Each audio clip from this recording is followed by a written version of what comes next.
Hey y'all, and welcome back to my channel, Living Life with Leticia. Thank you guys for coming. This is the fourth series of our stress and just dealing with this, just dealing with stuff. And the fourth series will be the things that I have done that have worked for me.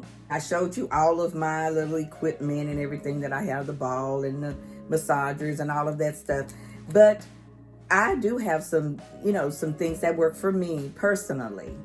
These are some things that I have gone through, and I wish I had have done some of the things that I'm saying, because sometimes hindsight is 20/20. You can always see what you should have, could have, and would have done by looking back.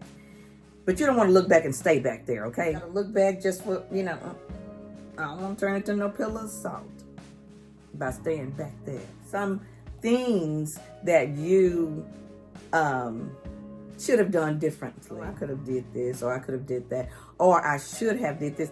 And the things that I think that I should have done differently was to pray first about any and everything. Any and everything. And not weary. I worried too. I was almost just really, that had something to do with all of everything that I was going through. It was like I was worried about this. I was worried about my health. Then I was worried about my job. Then I was worried about returning to work. Then I was worried about not returning to work. Then I worried about retiring. Then I worried about what if I retired? Then I worried about what if I don't retire? What if I have to go back to work? Then I worried about what is anybody going to say? What is everybody going to say about the fact that, first of all, I'm out on disability? I worried about what someone would say that I may, have to have a therapist that I need to go and talk to. I was afraid of letting people know that, other than my family and my closest, friends, and nobody knew what I was going through. Really didn't. That wasn't something that I'm trying to share with everybody, okay? Now, this is hindsight, and it's 2020. Now, I can look back and I can thank God for where He brought me from and where He brought me to. Some of the things I did, I should have gone to God first.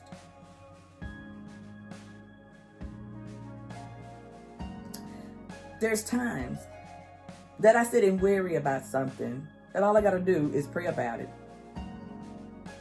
And normally it works out. But my human body tells me, you better worry about that. Because if you don't worry about that, that means you're going to forget about it. But I think that's what God wants us to do. Give it to Him. Trust Him with it. That He can handle it and that He will handle it, and move on. I've heard some people say that you need to continuously pray. So that may be where we're wrong. Maybe we think we're supposed to pray once and get up and let it go. Or maybe we should continue to pray. Well, continue to pray on that thing that we're praying for. I don't know. So y'all can tell me. I know there's some Bible scholars out here. I don't pretend to be one. Not at all. I'm not a Bible scholar, Bible thumper, or whatever they call it. I don't even know what that means. But, or thumping your Bible. I don't want to know what it means. Don't tell me.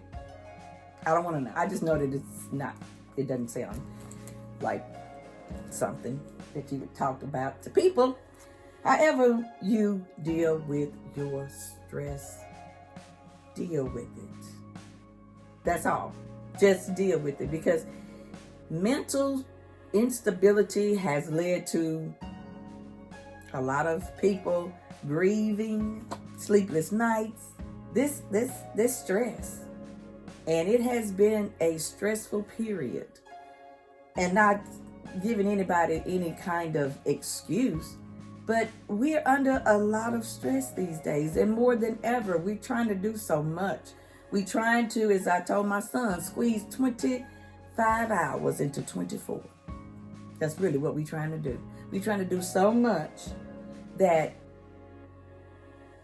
We tired. And we tired because we ain't giving ourselves no breaks. We trying to work 2, 3, 4, 5 jobs.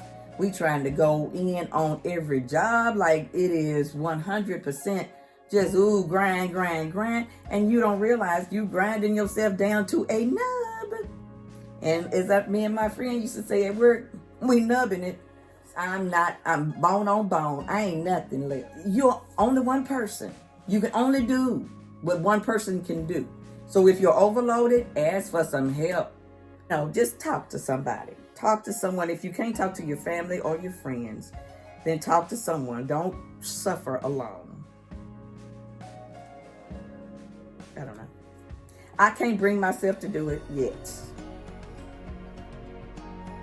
But I'm gonna do one of those help things. But I gotta find out which one is paid by my insurance, because I do not want to pay for the services. I mean, I like, because they're expensive, like $20 to $30 some an hour, or not an hour, but like 15 minutes. I have to show you, because I did go into one and they sent me the rates, and I said, no, thank you, I ain't that sick.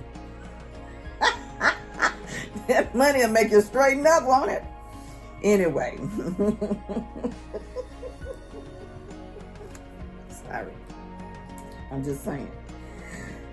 So anyway, call a hotline, but you need to know what their rates are, because they have rates. They're not free. I will help myself by praying to the Lord, okay? But that's just me. Y'all need to go to the hotline if you need to. But they kept having those commercials on, so I was like, well, let me just go on here and see. Better help is expensive, I think. And then they emailed me again saying, we can work with you on the rates. Well, then why didn't you give me the rates at first? The work with me rates, because I don't play no games, okay? Either you gonna give me the rates or you ain't. So I don't want to be, you can get first 30 minutes for, no. And what's wrong with asking for that? What's wrong with us saying, I need some help, and realizing that I need some help?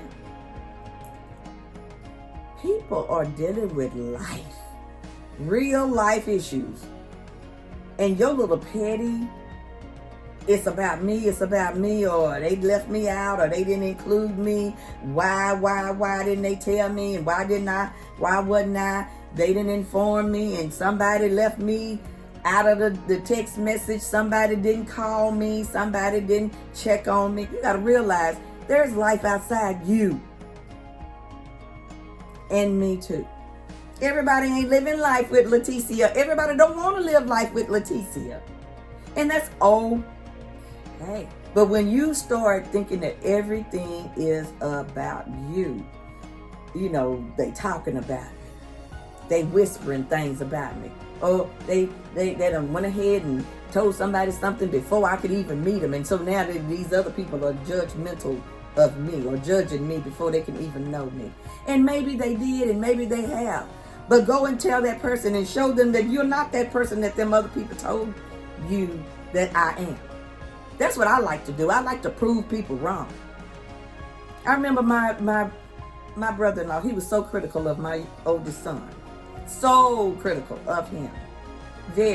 All the time. I would tell my son, I wouldn't say anything to, but I would tell my son, you prove them wrong. That's what you do. You prove them wrong. You do better. Now, I'll tell you, my son, he struggled through high school. Struggled. He went to summer school every year. Every year. Night school, summer school. He did better in them than he did regular school. He may as well just don't even go to regular school. Let me just pay for summer school and night school. How about that? But now guess what? He's a minister. Now he ain't 100, everybody goes through life. So he has had his ups and downs, and he ain't perfect neither. And neither are you, and neither is no one else. But he's a minister. He is writing books. He has done plays. He has done a lot more than the person that said he would not be anything. So, that leads me to say, those people are wrong about you. We know that they're wrong. You know that they're wrong about you. So, but don't worry about it. You'll get your opportunity to get in with that other person that they whispered in their ear. Because you know people are backbiting. Church people too. Church people, work people, your friends, your relatives, your in-laws, your this, your that. They are backbiters too. And they gossip about you sometimes.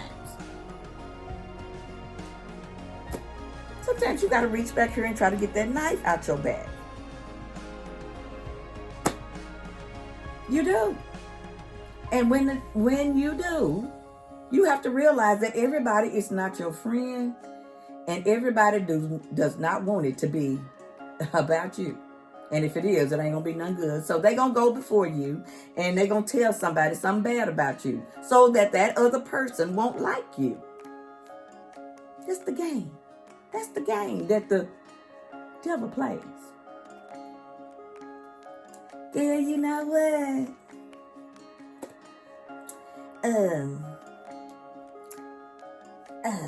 Lucretia over there, girl, she said that, just a lie.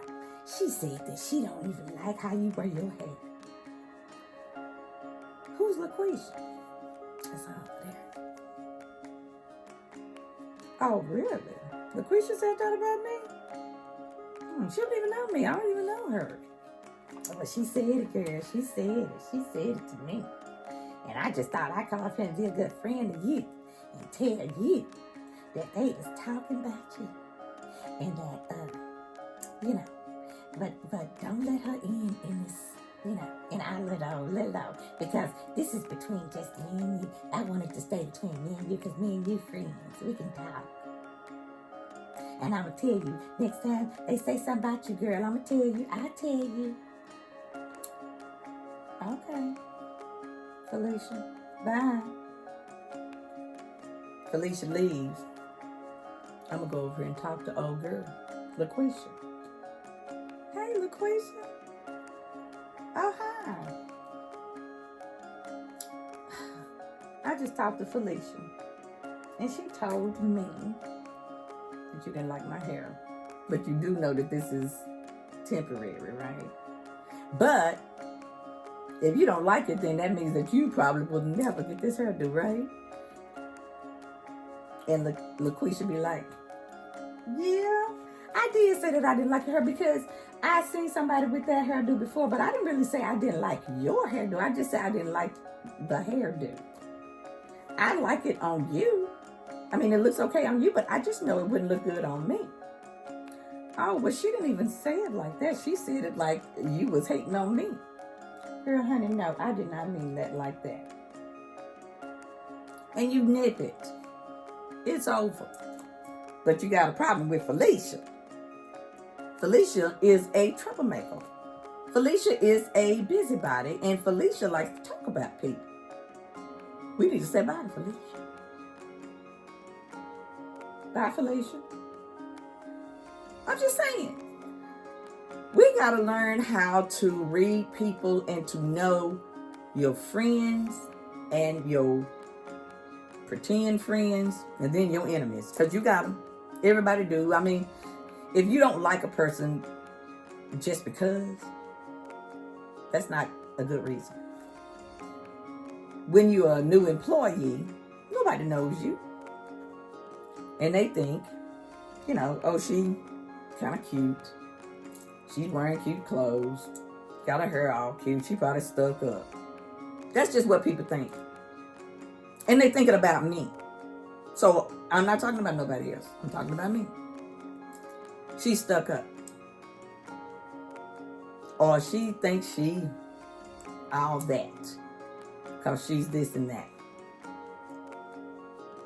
I know people think it's, but it's not true. You have, And I had so many people to tell me this at work. So I know it's kind of true. And what they would say is, I didn't know how fun you were. Oh, I didn't know that you could be so funny. Or I didn't know that you could be such a good person to sit by or a good person to talk to. Or I didn't know that you could, because they were judging from the outside. Can't do that. You can't do that. You can't do that. You have to know somebody for them. You have to know them for them. And all I'm saying is this 4th series is just about just kind of dealing with people on the level that sometimes people carry you to, that you don't want to be carried to. People will make you want to, go left on them and not deal with them. But I think it's better if we can just have a better relationship with people and really know them and stop speculating. Because once you start speculating about a person, I don't care sometimes what somebody else tells you about somebody, you're going to believe it until you don't believe it. Squabble between friends because somebody said something about someone. And sometimes people ain't going to let that go. So I would suggest, you got a problem with someone, take it to that person. Don't take it to somebody else and let that other person have to, be the bone carrier, as they used to, the bone collector, or the whatever carrier of bones. That means you dogging out here for information. Stop it. Stop it. You're, stabbing people in the back. They think you're their friends and you're really not. Or they think you're a cool relative and you're really not. You getting their information and spreading it around. Don't do that. I know people think that, just because you tell someone something, it's not okay to just blab it all over everybody and let everybody know somebody else's business. If they wanted that person to know, they would have told that person. But people think you tell their business because they told you something that they didn't want anybody to know. And they think that you told somebody else. And that's another speculation. That's another something. Stop speculating. Just ask that person, did you go and tell somebody something that I didn't? You were the only one that knew. I've had people to say that, but that wasn't true either. They'll say you was the only one that knew except for, and that was the except for. You need to check what they except for. But let's say bye to Felicia. She needs to go. Get out your life. Stop starting mess. Stop being messy. Stop feeding into the mess. Be a better person. Be something that you can be proud of, that your kids can look up to, and that they can say, well, my mom, she don't cause no mess. And my kids can say that about me because they know me. I'm not a messy person. I do not start messy stuff. I don't like mess. I shy away from it. Mess, I don't want you. Okay? But anyway, I hope we got something out of this 4th series of the stress, how to deal with stress, what could be stressing you out, like, other people. Don't let them do it. Don't let them do it. Don't let them carry you there. But I know it can happen because I've been there and done that, and I wrote the book about it. Now I'm doing a YouTube channel about it. Anyway, be blessed and be a blessing. Deuces. Bye.